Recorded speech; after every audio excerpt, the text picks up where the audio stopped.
게시판 종목 넘어가서 봐드릴게요. 삼성 SDI 첫 종목 진단하겠습니다. 8412님께서 올려주셨는데요. 그동안 좀 많이 올리신 것 같아요. 상담이 안 됐다고 지금 남겨주셨는데 오늘 좀 봐드릴게요. 매수가가 81,550원이고요. 30% 현재 들어가 있습니다. 전문가님 현재 역배열 구간입니다. 지지선이 다 이탈이 돼 있는 상황이고요. 8만 원 초반대 정도에 지금 들어가셨는데 일단 그렇게 뭐 이번 주, 지난주 지나오면서 다른 종목에 비해서는 그래도 좀 덜 빠지는 흐름이 아닌가 싶거든요. 또 오늘 반등도 조금 약하게 나와서 어떻게 전략 세워볼까요? 덜 빠졌기 때문에 반등이 약했다라고 보시면 되고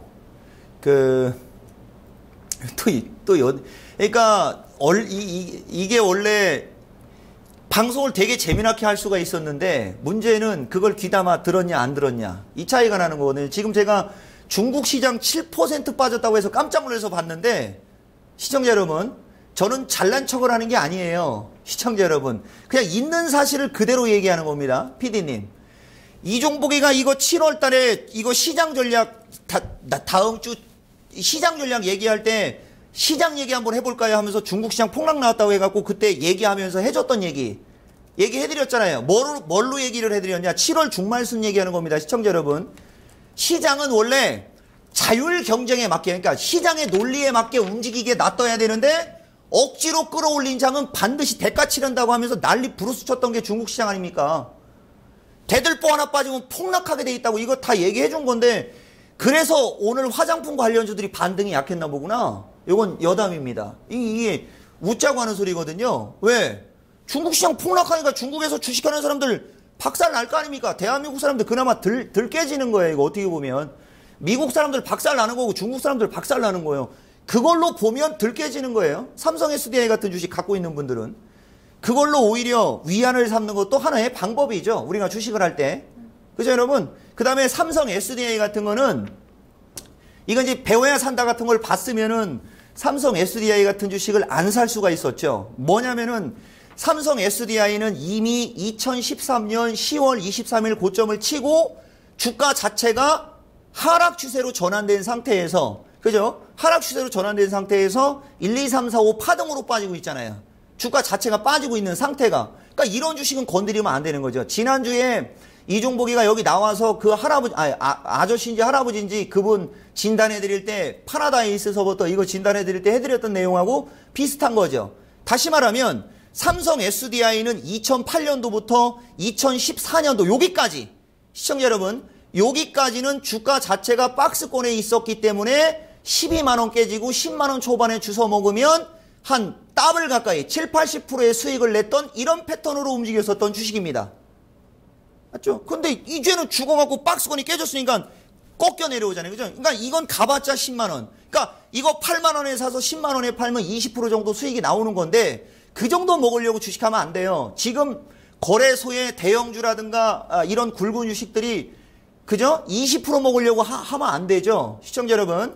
그래서 결론. 추가적인 급락세는 제한적이겠고 반등이 나오면 85,000원에서 9만원 정도. 그죠? 그 정도로 반등 나왔을 때 다른 주식으로 교체하시는 게 어떻겠느냐. 요 정도 진단을 드립니다. 삼성 SDI는 예전에는 왔다 주식이었는데 이제는 아니에요. 이제는 아닙니다. 이게 제가 이토마토에서 10년 동안 전문가 생활하면서 사람들한테 장기 투자하고 싶은 주식을 꼽으면 아들내미한테 물려주고 싶다라고 하고서 적립식 펀드 들고 싶다라고 했던 주식인데 이거 취소시킨 게 2014년 하반기부터였어요. 이게. 삼성 SDI는 지금 그렇게 매력적이지 못합니다. 그래서 주가가 힘이 없는 거예요. 네, 최근에 연일주 외국인 쪽에서 매도가 나오고 있습니다. 삼성 SDI 들고 또 수급이나 어떤 흐름 보면서 걱정 많이 하셨을 것 같은데요. 그래도 한 85,000원에서 9만 원 선까지는 반등의 얘기가 나왔습니다. 참고해 보시고요. 이어서 다음 주목 삼천리 자전거 한번 체크해 볼까요? 3893님께서 올려주셨습니다. 매수가가 25,500원이고요. 20% 지금 담으셨습니다. 전망과 매도가 진단 부탁드립니다고 남겨주셨는데요. 아마 오늘 정도에 좀 매수를 하신 게 아닐까 싶어요. 지금 이 종목도 모든 지지선이 이탈이 돼 있는 구간인데 다만 조금 오늘 매수를 하셨기 때문에 아마 전략 잘 참고하시면 상당히 좀 도움이 되시지 않을까 싶거든요. 여기서 좀 어떻게 좀 방향 잡아주실까요? 예, 삼천리 자전거가 그동안 추세적으로다가 상승했던 몇 안 지는 주식 중에 하나인데 역시 시간에가 약해. 이게 지금 여러분 우리나라 시장 시간에서 종목들이 힘이 떨어지는 게 중국 시장 폭락 때문에 그런 거죠. 이따가 시황에서 얘기를 조금 더 부연 설명해 드리겠지만은 우리나라는 지금 북한 리스크 이제 어느 정도 해소됐죠? 그 다음에 환율 리스크 어느 정도 해소됐습니다. 그 부분 이따가 한번 짚어드려 볼게요. 근데 약한 이유, 그죠? 중국이거든요, 중국. 그러니까 중국 시장이 초토화되면서 이제 우리나라는 또 중국 눈치까지 보는 건데, 왜냐면은 중국으로다가 수출하는 것도 많고, 중국 사람들, 제가 예전에 배워야 산다, 이게 지지난주쯤에 배워야 산다에서 화장품 관련주가 그동안 안 깨진 이유를 설명드린 것 중에 하나가 그 중국 사람들이 와갖고 하는 그 쇼핑. 물론 중국 사람들 어마어마하게 많고 그 사람들 빈부의 격차가 엄청나게 심하기 때문에 뭐 굳이 그게 영향을 받겠냐라고 생각할 수 있지만 저는 웃자고 하는 얘기 중에 핵심이 들어가 있는 거죠. 그 사람들도 주식은 다 하게 돼 있거든요. 그러니까 삼천리 자전거도 이치가 같은 건데 주가 패턴이 안정적이고 상승 추세고 다 좋아요. 다 좋은데 여지없이 거래량이거든요. 여러분 아까 삼성 SDI하고 비슷한 케이스가 되는 거죠. 이종복이가 배워야 산다 4강 4강째 그러니까 8월 10일 배워야 산다. 그죠? 이토마토 분들 이게 제일 중요하다라고 하면서 얘기해드렸던 그 부분이에요. 그러니까 이런 것들 그 당시에 그냥 이거 건드리지 않거나 갖다 던졌으면 25,000원대 그죠? 이 주식 갖고 만약에 물린 사람들이 있거나 이런 사람들 거래량 4번 패턴 이게 지금의 핵심이다라고 얘기한 건데 똑같은 거죠. 주가가 거래량이 없이 질질 흘러내렸잖아요. 그 상태에서 이제 주가가 이제 전저점 원저리로 내려와 갖고 거래가 들어오는데 이 들어오는 거래가 이쪽에 있는 거래량에 미치지를 못하죠. 그러니까 이 주식은 강력하게 올라갈 힘이 떨어진다는 얘기가 되는 거예요. 시청자님. 해서 결론 22,000원 부근 정도까지는 반등의 가능성이 있어 보이나 그 정도에서는 한 번 정도는 파시는 게 어떻겠느냐. 중국 시장 폭탄 맞는 이런 상태에서는 중국 소비 관련주들이 약간 불리할 수가 있어요. 애들이 작업을 안 할 수가 있단 말이죠. 그러니까 거래량도 떨어지는 거고 힘이 떨어지는 거예요. 그러나 주가 자체가 워낙 강력한 주가이기 때문에 하방 경직성은 확보가 될 겁니다. 그죠? 그러니까 여기 요 자리에서 왔다 갔다 며칠 정도 버팅기면 뭐 한 2만 최소한 여기서 돈 1,000원 정도가 빠져도 21,500원에서 22,000원까지는 반등의 가능성이 있으니까 그거 참고해서 대응하시면 무리 없어 보입니다. 예. 네, 이어서 다음 주문 대한유화 가겠습니다. 대한유화는 6032번 시청자님께서 올려주셨고요. 매수가가 18만 5천 원에 들어가셨네요. 비중 30% 가지고 계신데요. 대한유화를 지금 매수가 대비해서 손실이 많이 난 구간이세요. 지금 13만 원대에서 오늘 좀 마감이 돼서 손실이 좀 커지신 상태라서 그래서 좀 가지고 계시면서 매도 고민을 상당히 많이 하시지 않았을까 싶거든요. 연고점 대비 한 40% 지금 조정 나와 있는 상태입니다. 어떻게 가져갈까요? 이런 것 때문에 이제 저는 기분이 좋다가도 갑자기 이게 좀 감정 상태가 상당히 안 좋아지는 거거든요. 이게, 자, 시청자 여러분, 자, 이종복이가 여기서 3개월 동안 떠들어대니까 이종복이가 이토마토에서 10년 있으면서 떠들어댄 걸 갖고 얘기 안 합니다, 저는. 3개월 내내 해준 얘기, 매수 타이밍과 꼭다리, 3, 4년 패턴 조심하시고서부터 이거는, 이런 거는, 그죠? 예, 이거는 사실 제가 그냥 진단은 드리지만은, 그죠? 주식을, 그죠? 예, 이렇게 하면 안 되는 거죠. 시청자 여러분. 주식은 이렇게 하면 안 되는 거예요. 그러니까 이 주식을 사갖고 물린 사람의 어떤 심리 상태라든가 이런 것을 헤아리지 못하고 얘기를 하는 게 아니고 이미 이종복이는 그걸 다 헤아리고 있는 거죠. 그러니까 이건 주가 패턴 33 패턴. 그죠? 주식시장 조만간에 250% 가까이 폭락할 수 있고 100% 폭락하는 건 틀림없이 코스닥 시장이든 거래소 시장이든 그동안에 저점 대비 2014년도부터 2배, 3배 올라간 것도 포함시켰는데 기본적으로 5배, 10배 이상 올라간 주식들 고점에 떠 있는 상태에서 거래량 없는 주식들 폭락한다? 반드시 이렇게까지 얘기한 게 8월 10일입니다. 이런 거 팔았어야죠. 그죠? 예. 이거 여기서 기술적 반등 나오면 뭐합니까? 그러니까 이종복이가 이런 것을 여기서 진단 드릴 때, 자, 시청자님, 요것은 실적도 좋고 엄청나게 좋은 주식이고 이야기 다 사탕 발린 소리 다 하면서 16만 원에서 18만 원 선까지는 반등 가능하니까요. 차분하게 마음 잡수고 편안하게 주식하세요. 이렇게 얘기해도 되거든요. 근데 그건 마음에 없는 소리죠. 이게 16만 원에서 18만 원까지 갈 확률이 떨어지고 이게 16만 원에서 18만 원까지 안 가면 어떻게 되는데, 그죠? 그러나 이종복이는 사람들한테 이런 얘기를 해드릴 때 가장 목소리가 커질 때가 언제냐? 분명히 내가, 그러니까 지나가는 말로 얘기한 것도 아니고 주식 중소형주들 최근 1, 2년 사이에 10배 이상 올라간 주식들 고점에 떠 있는 거 폭락한다. 틀림없이 주식시장 250% 가까이 폭락할 수 있다. 100%는 당장 볼 수도 있다. 이거 8월 10일 날 얘기했잖아요. 그런 식으로 엄청나게 세게 얘기했으면 이런 거는 그죠? 저라면 던졌을 거예요. 여기 보면 그 지스마트 글로벌인가? 저런 주식 지지난주 정도에 질문하셨던 분, 이종복이는 이런 거 무서워서 못 산다.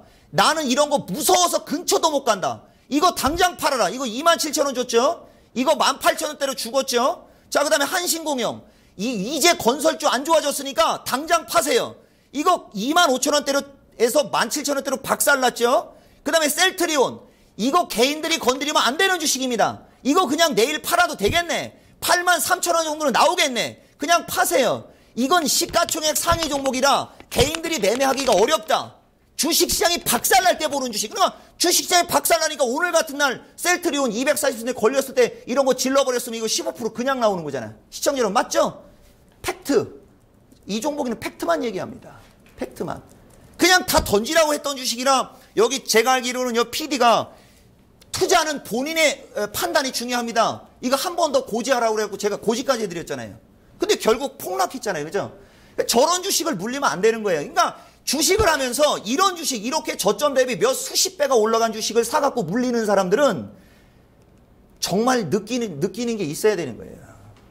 이거는 15만 원에서 16만 원 정도까지 반등의 가능성은 있으나 제가 봤을 때는 대한유화는 초보자들이 접근하거나 이 바닥에서 경험이 있는 사람들도 이런 주식은 접근하는 게 아닙니다. 이런 주식은요, 이거 추천하는 거 아닙니다. 이런 주식은 어떻게 접근하는 거냐면 이게 죽을 대로 죽어갖고 10만 원에서 7만 5천 원까지 죽었을 때 그때 사갖고 거기서 팔아먹는 주식이 되는 거지. 이런 건 지금 건드리면 안 돼요. 이거 기껏 반등 나올 수 있는데 거기까지 반등 나와봤자 이거 몇 프로 올라가는 겁니까? 시청자 여러분, 이런 건 하면 안 되는 겁니다.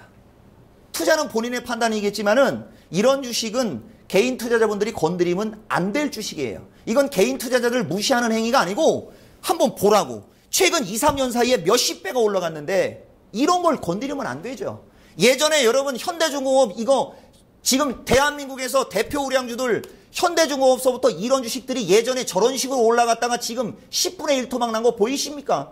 이거 코스닥 중소형주들 최근 1, 2년 사이에 몇십 배 올라간 주식 재수 없으면 이렇게 죽게 돼 있습니다. 나는 당당하게 얘기한다니까. 내 말이 맞나 틀리나 보라니까. 그러니까 이렇게 어마어마하게 이렇게 급등했을 때 현대중공업 이렇게 그분이 여기서 샀던 거예요. 두 번째 시간에 와갖고 몇십억 버는 분이 이런 시점에서 산 거예요. 주식을 이런 시점에서 사야지. 어설프게 이런 시점에서 사갖고 반토막 났을 때 던지니까 갖고 있었으면 따블라는 이런 일이 벌어지지 않습니까? 그죠? 주식은 기준과 원칙이 명확해야 되는 겁니다. 지금이라도 안 늦은 거죠. 이토마토 시청자분들 저점 대비 20, 30배 올라간 10배 이상 올라간 중소형주는 건드리시면 안 돼요. 걔네들이 올라갈 명분과 이유가 없습니다. 네, 대한유화 좀 그래서 손실 많이 보고 계신 상태에서 좀 속상해하고 계시지 않을까 싶은데요. 15만 원에서 6만 원 선까지 반등 목표가 나왔으니까요. 참고해 보시고요. 힘내셨으면 좋겠습니다. 오늘 게시판 저희 여기까지 좀 봐드려야 될 것 같아요. 제가 방송을 하다가 저희도 중국장 마감을 봤기 때문에 3천선은 안 깨질 줄 알았는데 그래도 깨지면서 오늘 마감이 나왔거든요. 저희가 앞서서 뭐 삼천리 자전거도 봐드렸지만 중국 소비 관련주들 들고 계신 분들 좀 근심이 더 깊어지시지 않을까 싶고요. 이렇게 되면 또 내일 오늘장에 이런 반등도 다시 내일 좀 되돌리지 않을까라는 생각이 들어서 상당히 좀 걱정이 되고 있습니다. 전략 좀 어떻게 팁 주실까요? 그렇죠. 아까도 우리 시청자분들한테 말씀을 드렸듯이 진짜 지금 주식시장은 그러니까 최근 아까도 제가 말씀드렸듯이 2013년 하반기부터는요 극과 극인 거예요. 그러니까 중소형주 위주로 주식을 했던 사람들은 지금 해외여행 가고 막 난리가 나갖고 좋아 죽으려고 하고 있는데 그걸 마지막에 상투를 잡은 거예요.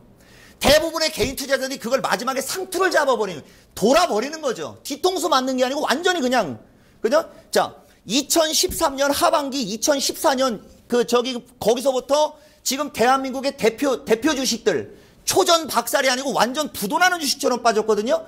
걔네들이 그렇게 빠질 때 그냥 10년 만에 한 번, 20년 만에 한 번 오는 중소형장이 만들어졌던 거예요.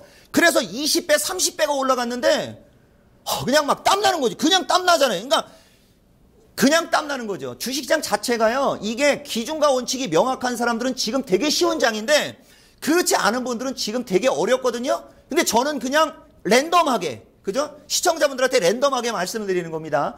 주식시장, 코스닥 시장뿐만 아니라 거래소 시장은 워낙 자체적으로 추세하라고 그랬고 코스닥 시장은 엄청나게 상승을 한 상태에서 단기 급락세가 나온 거죠. 이렇게 주식시장이 초토화가 되면 그 다음에 나오는 것은 V자형 급반등이 나오는 게 아니라 박스권입니다.